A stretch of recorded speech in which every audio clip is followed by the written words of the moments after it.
Hey everyone! Welcome to today's session on ICD-10-CM Diagnostic Coding Guidelines. I know this stuff can seem overwhelming, but trust me, once you get the hang of it, coding becomes second nature. So let's break it down together in a way that is clear and practical for you.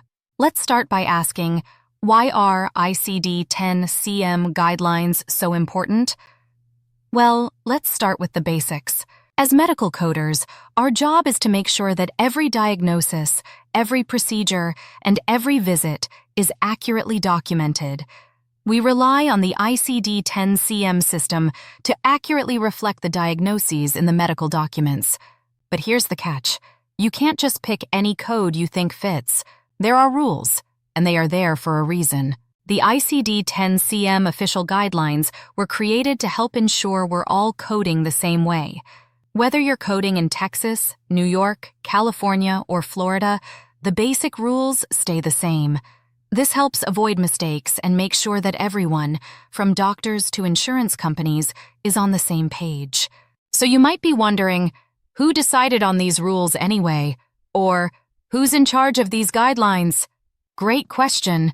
There are 4 main organizations involved, called the Cooperating Parties. CMS, Centers for Medicare and Medicaid Services.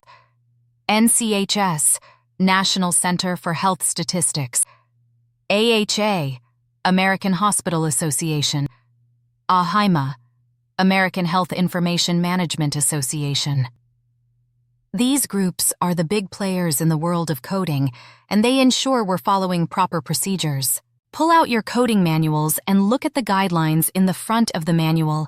Remember that the guidelines have their own table of contents, and it has its own page numbers. These page numbers start with a G. Looking at the manual, notice that the ICD-10-CM guidelines are broken down into 4 sections. Section 1. Conventions, General Coding Guidelines, and Chapter-Specific Guidelines. This is your bread and butter. It covers the overall structure and rules for coding specific diseases, for example, when to use symptoms versus a confirmed diagnosis, or how to code for laterality, left, right, or both sides of the body. Section 2. Selection of Principal Diagnosis. This section helps you choose the main reason a patient was admitted to the hospital. It's especially important when you're dealing with complex cases where patients have multiple conditions. Section 3. Reporting additional diagnoses. Here's where we talk about coding for conditions that may not be the main reason for a hospital stay but still affect the patient's care. Think about things like diabetes or hypertension that may not be the primary diagnosis but definitely influence treatment. Section 4. Outpatient services. Coding for outpatient visits is a little different. We code for the first listed diagnosis, which is the main reason for the visit, like a routine checkup or a specific symptom. Let's talk about the difference between inpatient and outpatient coding. It might sound like a small thing, but trust me, it's huge in our world. Inpatient settings include hospitals, rehab facilities, nursing homes, anywhere the patient stays overnight. The most important thing here is the principal diagnosis. This is the condition that is the main reason for admission. In an inpatient settings, it is possible to code for uncertain diagnoses, like rule out or suspected. Outpatient settings are your doctor's office visits or same-day procedures. Here, you're using the first listed diagnosis, the primary reason for the visit. But remember, we don't code for uncertain diagnoses in outpatient settings. So if the doctor isn't sure what's going on, we stick to coding the symptoms until a diagnosis is confirmed. I want to touch on a few rules that you'll use every single day when coding, so let's look at some general coding guidelines. Specificity is key. Always code to the highest level of detail. That means if a code requires more characters, like specifying left or right, make sure you use it. If a definitive diagnosis hasn't been made, you can code for the symptoms.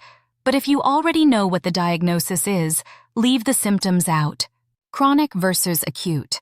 If something is both acute, short-term, and chronic, long-term, code for both, but list the acute condition first. This helps reflect the immediate concern. Laterality. This one's simple.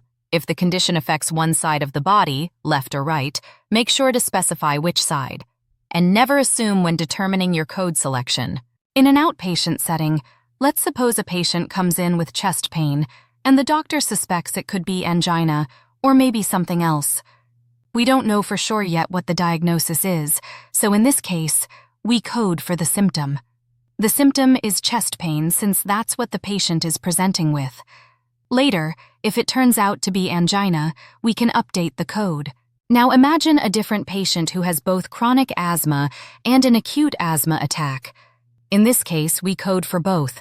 The acute asthma attack goes first, followed by the chronic condition. So, what's your game plan from here? The guidelines we talked about today are your foundation for coding correctly. They help you avoid errors. I recommend reviewing these guidelines often, and don't be afraid to ask questions when you're unsure. One more thing. Think about which guidelines made the most sense to you and which ones seemed tricky. Start focusing on those areas and practice coding scenarios to get more comfortable. Take notes to use in future quizzes and exams. I always recommend that you get a notebook and put all your notes in it. Each semester in various classes, you can add to it and use it in your coding classes.